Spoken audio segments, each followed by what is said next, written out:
El sexenio revolucionario de 1868 al 74, intentos democratizadores de la revolución al ensayo republicano.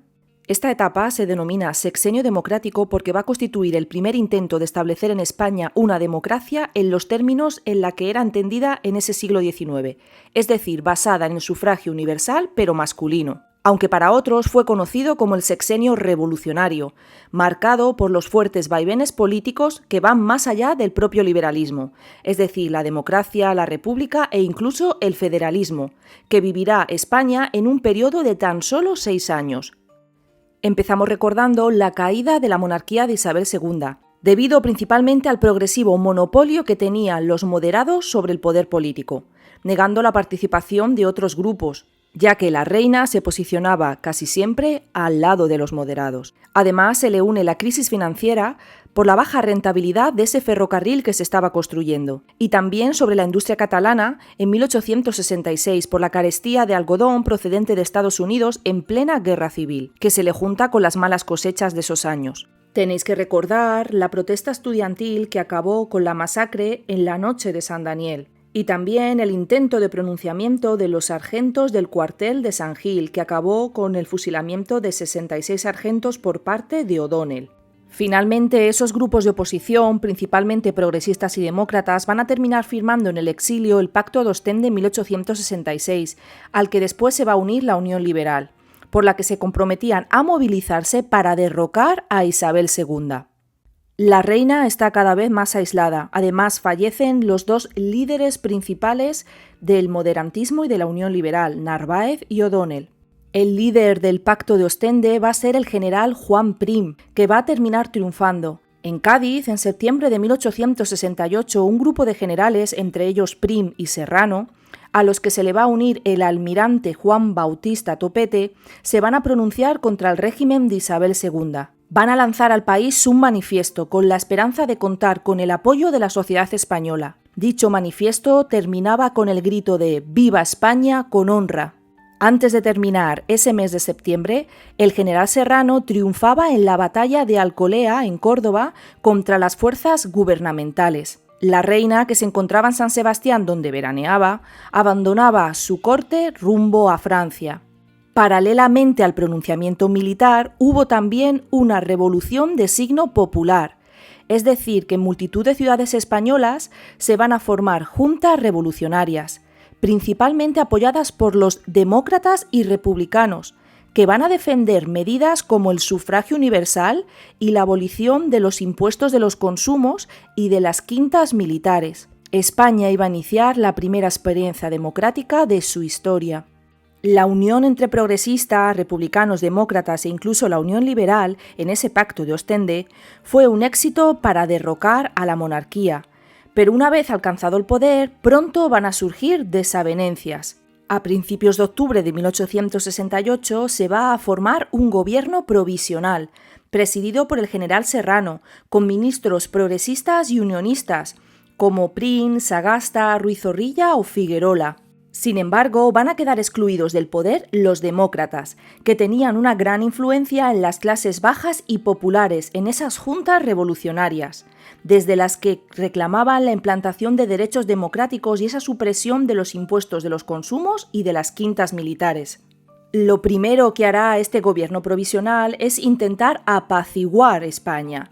De esta manera van a intentar disolver las juntas revolucionarias que eran controladas por estos demócratas, mientras que hacían llamadas al mantenimiento del orden. A nivel económico destaca el ministro de Hacienda, Laureano Figuerola, que va a aprobar la creación de una nueva unidad monetaria, la peseta, y también la supresión de esos impuestos de los consumos introducidos por los moderados en la etapa de Isabel II. Pero a cambio va a ser sustituido por un tributo personal que debía ser proporcional a la renta de cada contribuyente. Este gobierno provisional consigue disolver esas juntas y apaciguar el ambiente, pero a cambio va a cumplir la mayor parte del programa demócrata con la excepción del asunto de las quintas. Esto va a provocar la pronta división dentro del Partido Demócrata en dos facciones. Unos van a ser conocidos como los cimbrios, que eran demócratas pero que estaban dispuestos a cooperar con el gobierno al margen del régimen político que se decidiera para España, es decir, monarquía o república, siempre que se respetase una democracia. La otra rama del Partido Demócrata que va a surgir serán los conocidos como republicanos, que creían indispensable para garantizar la existencia de una democracia real en España que existiese y se implantase una república federal. Este gobierno provisional va a terminar en enero de 1869, con la convocatoria a Cortes Constituyentes, aplicándose el sufragio universal para varones mayores de 25 años. Estas elecciones de enero de 1869 fueron las primeras en España con sufragio general directo masculino. Al ser Cortes Constituyentes se pretendía crear una constitución y decidir qué tipo de gobierno o estado sería España, monarquía o república. Aquí podéis observar las fuerzas políticas que acabaron siendo representantes de esas Cortes tras las elecciones. Los carlistas constituían la extrema derecha, eran antidemócratas, pero aceptaron el juego parlamentario de forma temporal. Los antiguos representantes de ese partido moderado apoyaban el regreso de los Borbones y la vuelta de la Constitución de 1845, pero en vez de restaurar la corona en Isabel II, preferían a su hijo Alfonso, por eso se les conocían como alfonsinos. A partir de 1873 su líder fue Antonio Cánovas del Castillo. Los gubernamentales eran esos unionistas, progresistas y demócratas pero cimbrios, que apoyaban al gobierno. Representaban el centro político y defendían una monarquía pero parlamentaria y democrática, basada en la soberanía nacional y en un gobierno elegido por las Cortes. Buscaron candidatos al trono, pero que no fuera un Borbón. Van a acabar siendo el partido más votado. Y por último, el Partido Republicano Federal se encontraba a la izquierda y fue el segundo en número de diputados.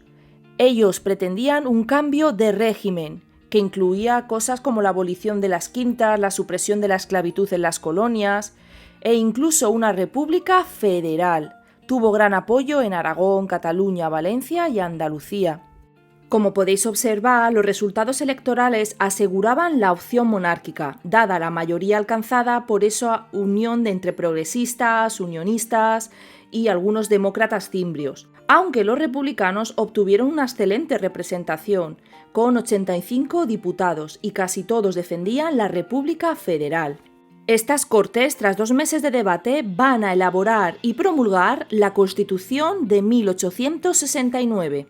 Se trata del primer texto democrático de la historia de España y uno de los más avanzados de la Europa de su tiempo. Proclamaba la soberanía nacional y instauraba una monarquía pero democrática. Va a incorporar una amplia declaración de derechos y libertades como el de reunión, asociación, expresión, ese sufragio universal, la libertad de culto, autorizándose el ejercicio público y privado de cualquier otro culto. Sin embargo, el Estado se obligaba al mantenimiento del culto y el clero católico, pero por primera vez se decretó la libertad religiosa. Las Cortes eran bicamerales con un Congreso y un Senado, elegidos ambos por sufragio universal, pero es cierto que para ser senador se requerían ciertas condiciones, como tener más de 40 años y haber desempeñado previamente funciones públicas. La función legislativa, es decir, hacer leyes, correspondía a las Cortes, mientras que el rey ya solo las sancionaba y las publicaba. Estamos, por tanto, ante una monarquía nueva, democrática, que ejercía el poder ejecutivo, pero ya no tenía atribuciones en el ámbito legislativo. A pesar de que tenía principios básicos como la del sufragio universal y unas amplias libertades, la Constitución tuvo un fuerte rechazo, sobre todo en el bando republicano, que se oponía al principio monárquico y al mantenimiento de ese culto católico. Por su parte, los católicos van a rechazar la libertad religiosa. Aprobada la Constitución, España era un Estado monárquico y democrático, por lo que se va a formar una regencia. Va a ser el general Serrano, mientras que Prim va a asumir la jefatura de gobierno. Esta regencia tuvo que afrontar una serie de graves problemas. Insurrecciones populares y republicanas, y es que en el último tercio del siglo XIX el término república estaba relacionado con cambios estructurales profundos. Estas reivindicaciones del proletariado se van a unir al Partido Republicano Federal y no van a tardar en estallar sublevaciones republicanas en Cataluña, Valencia y Andalucía. A esto se le añaden motines de subsistencia, promovidos contra las quintas e incluso huelgas industriales. Estaban a favor de una España federal y defendían la supresión de las quintas y del impuesto de consumo, que ahora había sido sustituido por la tributación personal, y contaban con el apoyo de las masas populares. Problemas con la hacienda. Ya hemos visto cómo Figuerola estableció la peseta, con el objetivo de crear un mercado interior unificado, y aplicó los principios del liberalismo al intercambio comercial exterior, rebajando por tanto los impuestos aduaneros de productos extranjeros. Esto iba en contra de los intereses proteccionistas de la industria catalana. El problema fue que no abordó ninguna reforma fiscal, por lo que el volumen de la deuda pública no se redujo. La Guerra de Cuba. Había estallado la llamada Guerra de los 10 años, entre 1868 y el 78, a favor de la independencia tras el grito de Yara del 10 de octubre. Este primer conflicto se limitó a la zona este de la isla de Cuba. La guerra finalizó con la Paz de Zanjón en 1878. Como consecuencia, los hacendados fieles a España empezaron a temer que se produjera en Cuba cambios políticos y sociales, como por ejemplo la abolición de la esclavitud. Por este motivo empezaron a conspirar en favor de la causa monárquica alfonsina. Y por último, la búsqueda de un rey. No fue fácil y para ocupar el trono español se pensó en distintos candidatos. Finalmente fue elegido el segundo hijo del rey Víctor Manuel de Saboya, Amadeo, ese rey que acababa de unificar Italia. Fue Prim el que siempre defendió la candidatura de Amadeo de Saboya, por considerarlo un rey sumamente constitucional y democrático.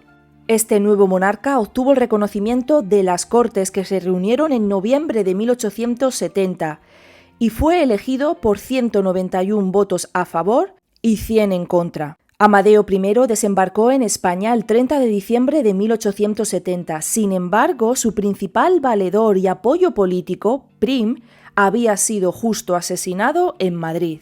La muerte de Prim marcará el reinado de Amadeo.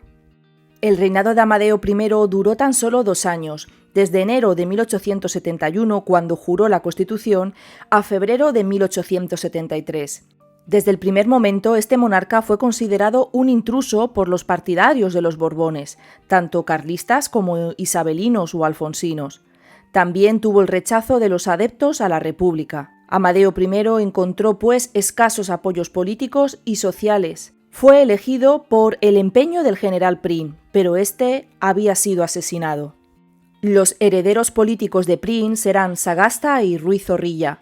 Ambos eran progresistas, pero mantenían fuertes diferencias que van a terminar dividiendo este partido progresista en dos. El partido constitucionalista más a la derecha del sistema, que va a estar liderado por Sagasta, y el partido radical más a la izquierda, liderado por Manuel Ruiz Zorrilla. Para complicar aún más las cosas, seguía abierta esa guerra de los 10 años en Cuba, y además se le va a unir la nueva insurrección carlista, en la Tercera Guerra Carlista del 1872 a 1876, iniciada cuando Carlos VII, el nieto de Carlos María Isidro, entraba en España por Navarra con la intención de imponer al nuevo rey sus derechos al trono. Vemos, por tanto, cómo el reinado de Amadeo se va a caracterizar por la inestabilidad política. En tan solo 2 años se suceden 6 gabinetes ministeriales y se convocan 3 veces elecciones a Cortes. Además de la debilidad interna, hay que añadir las presiones tanto de la derecha como de la izquierda. Por la derecha nos encontramos con los carlistas, también con los alfonsinos, apoyados principalmente por la aristocracia madrileña. También el clero y la Iglesia, que consideraba al rey, por ser de Saboya e hijo de Víctor Manuel, rey de Italia, enemigo del papado y responsable de la reducción que había sufrido la Santa Sede. Por último, la alta burguesía y los industriales catalanes, que estaban muy preocupados por que estas políticas pudieran repercutir en sus negocios en Cuba. Por la izquierda nos encontramos a los republicanos, a favor de esos cambios avanzados. También las sociedades obreras españolas, que se habían incorporado a la Asociación Internacional de Trabajadores, la AIT, que en ese momento estaba viviendo las diferencias entre sus líderes Karl Marx y Mikhail Bakunin. apostando mayoritariamente en España a favor de este último líder anarquista. Ya a principios de 1873, Amadeo es consciente de los pocos apoyos que tiene en España. Además, se le junta que en julio de 1872 había sufrido un intento de asesinato y va a buscar un pretexto para su abdicación. Lo va a encontrar en un conflicto entre el gobierno de Ruiz Zorrilla y el ejército, que cada vez estaba más dispuesto a dar un golpe de Estado.